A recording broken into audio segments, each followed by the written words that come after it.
Hello students, आप लोगों का फिर से एक बार स्वागत है मेरे इस यूट्यूब चैनल पे। आज हम लोग देखने वाले हैं मॉनिटरिंग ऑफ पार्टिकुलेट मैटर्स। जो पार्टिकुलेट्स मैटर होते हैं, है ना, एयर पॉल्यूटेंट्स, उसका हम मॉनिटरिंग कैसे करते हैं, उस मेथड को हम समझने वाले हैं। ठीक है, तो इससे पहले वाले वीडियो लेक्चर भी मैंने बहुत सारे एयर पॉल्यूटेंट्स को, जो मेन एयर पॉल्यूटेंट्स हैं उसका मॉनिटरिंग का मेथड है, उसका वीडियो लेक्चर मैंने अपलोड कर दिया है। उस वीडियो लेक्चर को भी आप देख सकते हैं।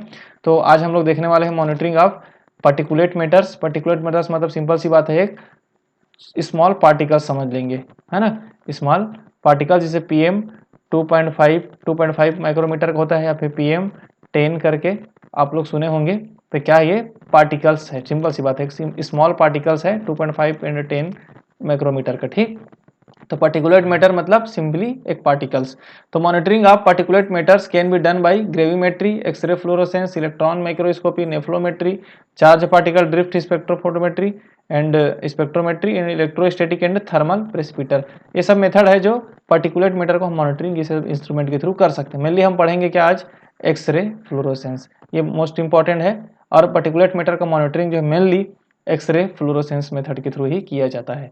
ठीक है, तो सबसे पहले समझते हैं एक्सरे फ्लोरोसेंस मेथड का रीजन क्या है ना। तो this technique is particularly useful for the analysis of atmospheric particulate matter. तो एटमॉस्फेयर में जो भी पार्टिकुलेट मैटर्स हैं, जो भी पार्टिकल्स हैं, स्मॉल पार्टिकल्स हैं, उसका टेक्निक है ना, पर्टिकुलरली यूजफुल है बोल रहे हैं। It is based on the principle that when a sample is bombardment with energetic X-ray gamma radiation or photons, it give rise to a secondary radiation as electron drop into vacant position in their inner orbitals।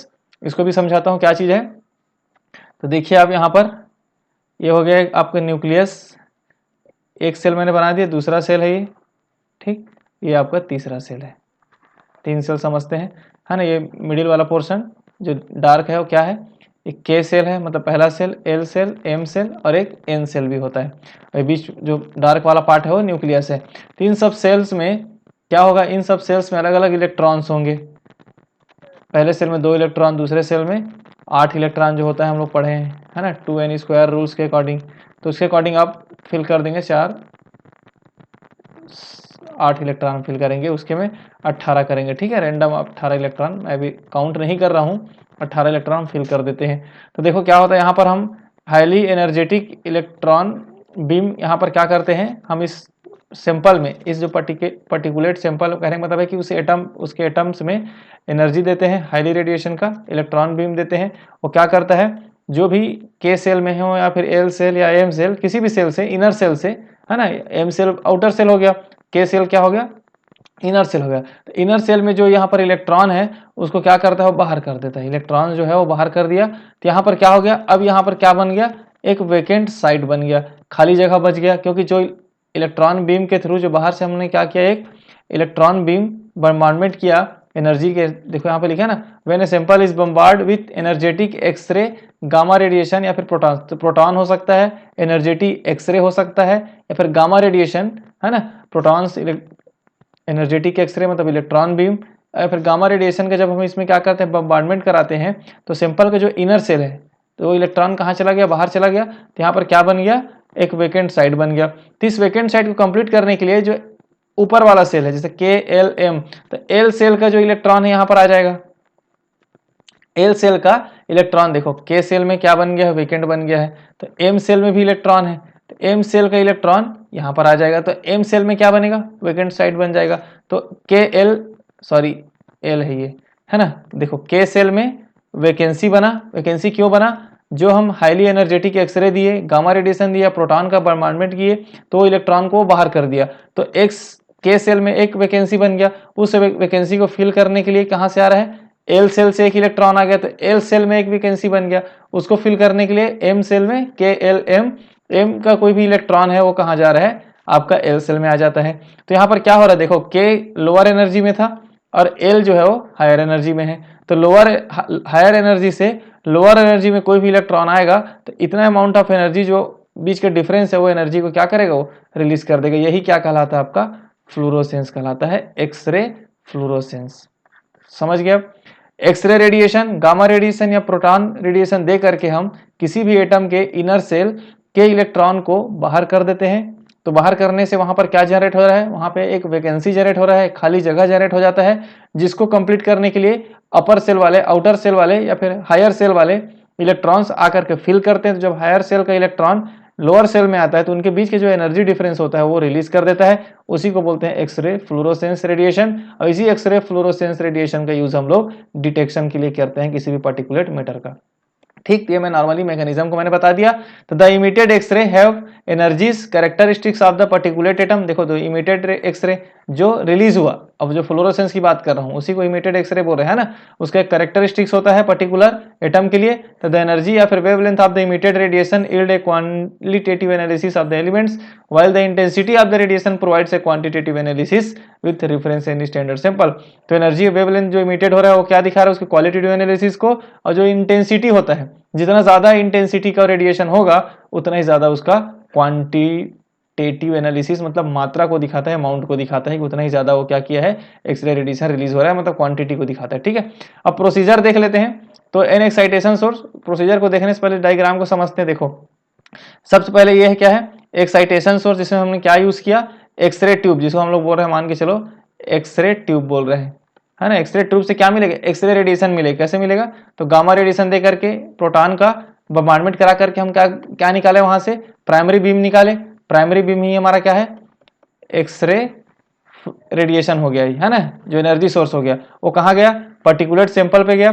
Sample में जब गया तो क्या हुआ, वहां पर sample में जाने के बाद सैंपल के इलेक्ट्रॉन को इनर सेल को बाहर कर दिया। बाहर करने के बाद देखो जो भी मैंने ऊपर का जो प्रोसेस बताया है वो एक्साइटेशन सोर्स का मैंने बताया।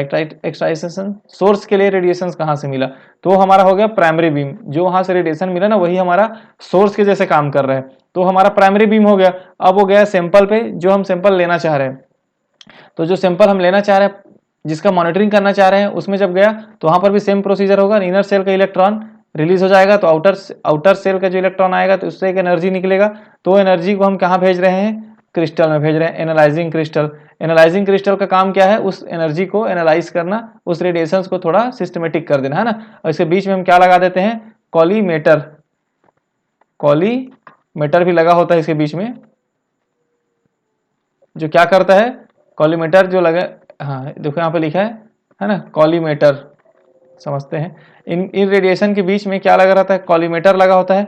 कॉलीमेटर का काम क्या होता है, अगर मान लो अलग अलग डायरेक्शंस में रेडिएशन इस टाइप से जा रहा है, तो अगर कॉलीमेटर से पास करेंगे तो क्या करता है, रेडिएशन को एक फिक्स डायरेक्शन में फिक्स कर देता है।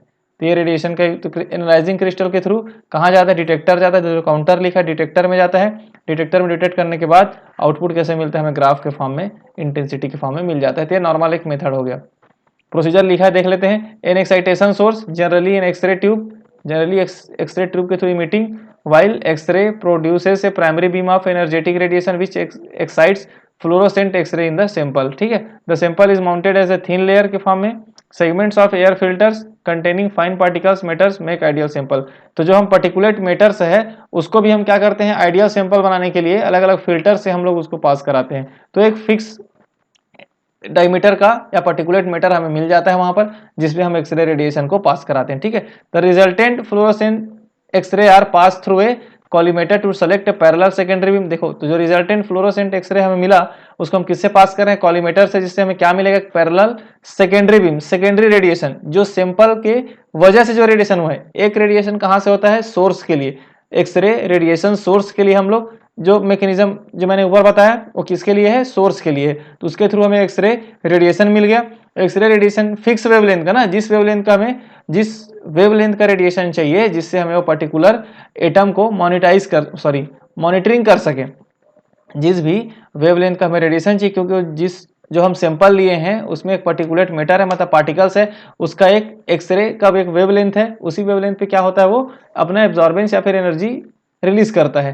तो जो उसको जो चाहिए, उस पार्टिकल को जो वेवलेंथ का चाहिए उसका हम क्या करते हैं, सोर्स के थ्रू उसको हम उसको देते हैं। तो पहला बीम उसी को बोल रहे हैं जो सोर्स से निकल रहा है। दूसरा बीम जो पर्टिकुलेट मैटर है, जो पार्टिकल्स है, उसके एक्साइटेशन होने से और हायर एनर्जी से लोअर एनर्जी में आने पे जो रेडिएशन मिल रहा है उसको हम सेकेंडरी बीम बोल रहे हैं। ठीक है, उसको अलग अलग कॉलीमिनेटर से दोनों बार पास कराते हैं। पास कराने पर क्या होता है, वो एक सेकेंडरी बीम पैरेलल मिल जाता है हमें। तो which is disperse according to wavelength by diffraction with crystal monochromator. तो क्रिस्टल एनालाइजिंग क्रिस्टल लगा करके उसको हम सिस्टमेटिक कर लेते हैं। करने के बाद ये जो मैंने बता दिया यहाँ पर, ये हमारा एक्साइटेशन सोर्स के लिए वाला, तो इससे हमें प्राइमरी बीम बोलेंगे। फिर वो जो सोर्स से रेडिएशन निकला है एक फिक्स वेवलेंथ का, जो हमें चाहिए, कहाँ जा रहा है वो जा रहा है आपका ये पर्टिकुलेट सैंपल पे जा रहा है, जिसमें अलग अलग पार्टिकल साइज के सैंपल्स हैं। उसके अकॉर्डिंग वो लाइट को क्या करता है, रिफ्लेक्ट करने के बाद, है ना, क्या करेगा, एक्सरे रेडिएशन रिलीज करेगा, वो सेकेंडरी बीम जैसे काम करेगा, और फिर हो जाएगा आपका काउंटर होते हुए आउटपुट होते हुए। ठीक है, तो the monochromatic x ray in the secondary beams are counted by detector के थ्रू काउंटेड कर लिया जाता है that of the crystal to scan the spectrum of emitted radiation. उसके बाद जो स्पेक्ट्रम के थ्रू हम उसका क्या करते हैं, रेडिएशन का, इमिटेड रेडिएशन को स्कैन करके एनालिसिस कर लेते हैं। तो ये नॉर्मल मेथड है ना। एक्सरे फ्लोरोसेंस स्पेक्ट्रोस्कोपी आप लोगों ने पढ़ा होगा, उसमें इसी मेथड का यूज करते हैं, हम पढ़ते हैं एक्सरे फ्लोरोसेंस स्पेक्ट्रोस्कोपी में। तो इस मेथड को ही यूज किया जा रहा है हम पर्टिकुलेट मैटर के क्या करने में, एनालिसिस करने में, मॉनिटरिंग करने में, क्योंकि पर्टिकुलेट मैटर एक नॉर्मल क्रिस्टल की जैसे काम करता है जो लाइट, तो उसी मेथड को यूज किया जा रहा है एक्सरे फ्लोरोसेंस मेथड को। ठीक, तो उम्मीद करता हूँ वीडियो समझ में आया होगा। अगर आपको वीडियो सही लगा होगा तो चैनल को सब्सक्राइब कर दें, वीडियो को लाइक कर दें, अपने दोस्तों में शेयर कर दें। मिलते हैं नेक्स्ट वीडियो लेक्चर में एक नया टॉपिक के साथ, तब तक के लिए थैंक यू।